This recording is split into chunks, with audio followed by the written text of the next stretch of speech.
Hey, what's going on, ladies and gentlemen? Be here with the UntitledGameShow.com, and I'm here to talk about Reality Check.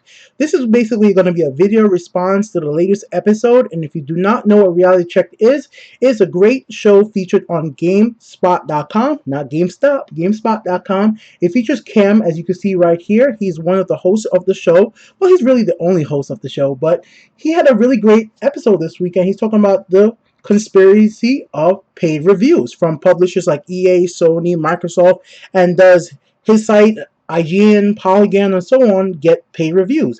Now, I want to respond to the whole concept of paid reviews and does it happen and what really influences game reviewers' reviews and what my thoughts on the situation is.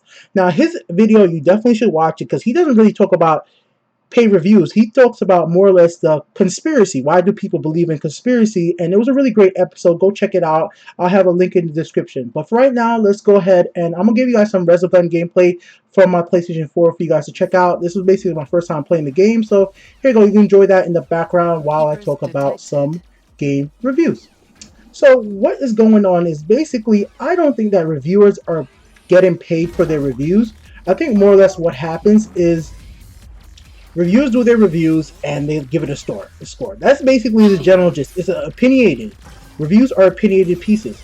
But I think tell you what really does influence reviewers and their score is marketing. And the biggest marketing I think that reviewers get influenced by, and they may not realize it, but I sure as hell realize it, is review events. I think review events are really bad things for reviewers to go to. I prefer them to wait till the game is out and then buy it themselves and then do their reviews. And I'll give you my example of this. SimCity was a game that came out and they had an extended review event demo of the game. And some reviewers went to this event, and the SimCity was the first PC game I paid full $60 for based on the previews and the reviews of the game the night it came out. Literally at midnight I said, okay, I'm gonna get the game, just because all the reviews were positive that came out beforehand. Now, when the game came out, I went ahead and bought it, and none of the stuff from the reviews and the previews I was able to do that I was expecting. The whole purpose of buying SimCity was to play online with other people, make a community, share resources, and I wasn't able to do that stuff until about a month after the game came out to full effect because EA had to disable this features because their servers are overloaded. Now, is that the reviewers' fault? No, it definitely wasn't. It was EA shaping their network better than it was supposed to be. Now, the reviewers, I do blame them as well. They should have waited till the game were out before reviewing their game. Now, of course, some sites like Polygon changed their reviews after the game came out, but I like Polygon, and they shouldn't even review the game until it was out if they knew that these online functionality were a big part of the game. Other games that do these review events are like Battlefield, and now Battlefield's having all these extra problems where nobody talked about before the game came out, but once the game came out, oh my god, this doesn't work, that doesn't work. And this is how these review events really do affect reviewers. They go to these events, they see their friends there, it doesn't matter from what site they're from, they get to play with other journalists who they know or they trust, and they're having a good time. Playing games with your friend is fun. As you guys know, my channel is about playing games. Co-op game is one of my biggest part of my channel, right? I always like playing games with my friends and subscribers. That's something I really enjoy doing. And when you're playing games with your friends in a situation, if you got flew out to a review event, even if you didn't fly there yourself, like the company Joystick, they do reviews too. They do not accept free flights, and I really respect them for that. I mean, I don't expect reviewers to pay for games. I understand that if you're going to pay for every game you have to review, you're going to go broke pretty quick as a company or as an individual. But when you do go to a review event, you get a free flight, or you're there playing with your friends, you might not have the same experience that we will be having as reviewers, as gamers when we get home.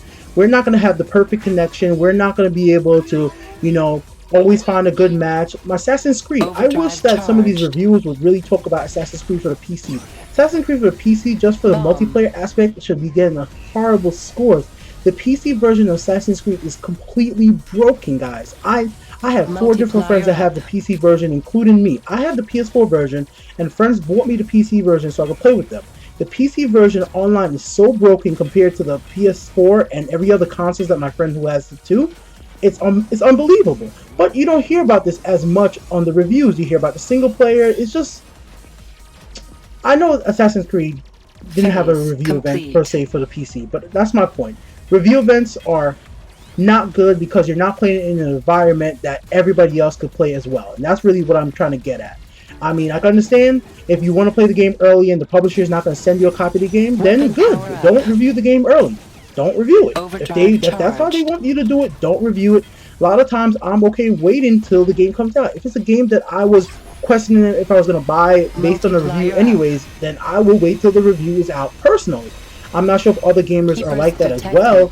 I can give a good example of that. Need for Speed. I was very hesitant in buying this Need for Speed. The previews were okay, some were not that good. And until the reviews came out and basically said, okay, the game itself is fun, even though the online functionality is hard to get people together, I was okay waiting, because I waited till the reviews were out for Need for Speed before picking up the game. Now everybody else is going to do that, but if you're going to have review events where reviewers get together, they get influenced by the publishers, and they have to have a limited amount of time, 24 hours, 48 hours to beat a game. I don't think that's the way that most gamers play games. If you're the one of those gamers that's like sit there, play the whole campaign, one shot, done, then go trade in the game, that's good for you. But I can guarantee you most gamers don't play like that. Most gamers, at least I know, do not play the games like that. They do not buy the game, bring it home, beat the game, and go trade it back in. That's just... I don't think that's how most people want to play games, because they want to keep the games to play with their friends if he has an online mode, or if he has a co-op mode, or a local co-op mode, you know? For a Mario game, I don't buy a Mario game and go through all 8 levels and then go trade it in. That wouldn't be really fun. But for SimCity, I sure as hell want the online functionalities to work that I was heard about in the preview events and the reviews. I shouldn't have to wait till you change your score after the fact because something goes wrong. You know what I'm trying to say? Wait till the game's out, then review the game. Don't go to review events. If you need a copy of the game free, that's fine with me. I understand you can't pay for games, and that's just my whole entire opinion on the situation. No, reviewers don't get paid for reviews from publishers, but they definitely do get influenced by the marketing that the publishers put out there.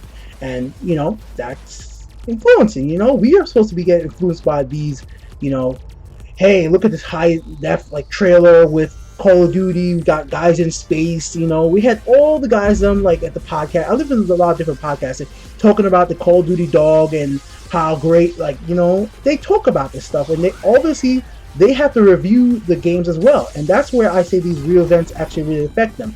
It's not always that it shows up in their reviews. I guess I should have started off with this. It doesn't always show up in their reviews, but when they have podcasts like IGN podcasts, Giant Bomb is one of the best reviews out there, guys. I really respect Giant Bomb. Like, what they do, I really respect Giant Bomb. I think they're one of the best in the industry when it comes to reviews and just overall opinions on video games. Like, they'll tell you the little details that you might not know. But I'm not here just to praise Giant Bomb and screw over anybody else, because I look at every site in general more than one site. That's just how I do things. But my point is, they have their podcasts, they talk about these games, you know, like Greg Miller. I'll do Greg Miller for SimCity, because SimCity is the biggest example I have for myself personally. That if I would have knew about all the problems that SimCity could have had with the online launch, I would have never bought that game. And I really do regret buying it in the end, you know, because I played it that 1 month, at least I tried to, and I basically gave up after that. But anyways, guys, reviews don't get paid for games, but they definitely do get influenced, so always take that with a grain of salt. Try to figure out when the reviewer got the game and how much time they got to put in the game. Till next time, I'll have my more opinions on different stuff about the video game industry. I want to reply to Reality Check. It's a really great show. Definitely go check it out. Like I said, there's a link in the description. Till next time, I'm out of here. B from UntitledGameShow.com. If you want to see more Resogun gameplay, let me know. I can do more Resogun gameplay. I'm out of here, guys. Peace.